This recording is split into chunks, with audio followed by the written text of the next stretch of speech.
Finally Tecno spark go on mobile আমার কাছে এসে পড়ছে। আজকে আমি আপনাদেরকে দেখাবো টেকনো স্পিক গো অনে কী কী আছে, এটা সম্পর্কে আপনাদের কাছে ধারণা দিব। তো ভিডিওটা কন্টিনিউ দেখুন। আমি প্রথমে এটা আনবক্স করব। তো দেখুন টেকনো স্পিক গো অন অল্প বাজেটে ভালো মানের একটা মোবাইল। যাদের বাজেট কম তাদের জন্য এই মোবাইলটা অনেক বেস্ট একটা মোবাইল আমার কাছে মনে হয়। এটাতে আছে 4.5 GB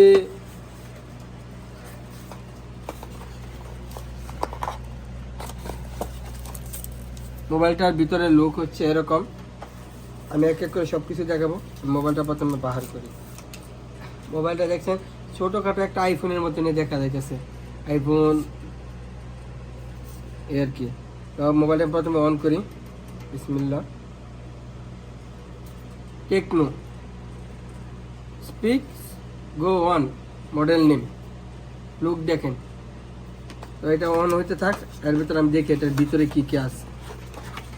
তো এটার ভিতরে আমি একটা দেখতে পেলাম চার্জার। আসলে এখন তো মোবাইলের সাথে চার্জার দেয় না, তারপর এটার সাথে একটা চার্জার আছে। চার্জারটা কত 4000 mAh এর চার্জার স্পিড। তারপর এটার সাথে একটা কেবল আছে মোবাইল চার্জ দেওয়ার জন্য, সাথে একটা আছে হেডফোন। এইটি আছে ভিতরে। তো এই যে মোবাইলটা ফাইনালি এখন আমি ওপেন করবো। আস্তে আস্তে ওপেন করি। ফাইনালি মোবাইল চালু হয়ে গেছে। এই যে ফাইনালি মোবাইলটা লুক দেখেন ভিতরে, দেখছেন। তো আমি এখানে এখন ক্যামেরা দেখাবো, টেস্ট করে ক্যামেরার রেজুলেশন কীরকম। এটা হচ্ছে পিছনের ক্যামেরা। তো দেখেন ক্যামেরাতে আমাকে কীরকম দেখা যাইতেছে। এটা হচ্ছে আমার পিছনের ক্যামেরা, আর এটা হচ্ছে মোবাইলের লোগো। তো এখন আমি সামনের ক্যামেরা দিলাম।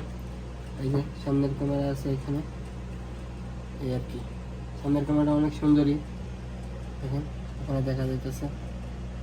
তো ক্যামেরা ভালো, কোয়ালিটি ভালো। তো এখন আমি সেটিংয়ে যাইতেছি, দেখেন। সেটিংয়ে যাওয়ার পর আমি দেখাবো এখন ভিতরের ফুল ডিটেলসটা। তো এখানে পিছনের ক্যামেরাটা হচ্ছে 13, ফ্রন্ট ক্যামেরা হচ্ছে 8 MP, আর এখানে দেখেন র্যামটা হচ্ছে 4 2+2, আর হচ্ছে 128 GB সেট মেমোরি। ব্যাটারি হচ্ছে 5000 mAh এর। এই ছিল ফুল এই মোবাইলটার রিভিউ। তো অবশ্যই আপনারা বলবেন মোবাইলটা কীরকম, সেটা আপনারা অবশ্যই কমেন্ট বক্সে কমেন্ট করে যাবেন।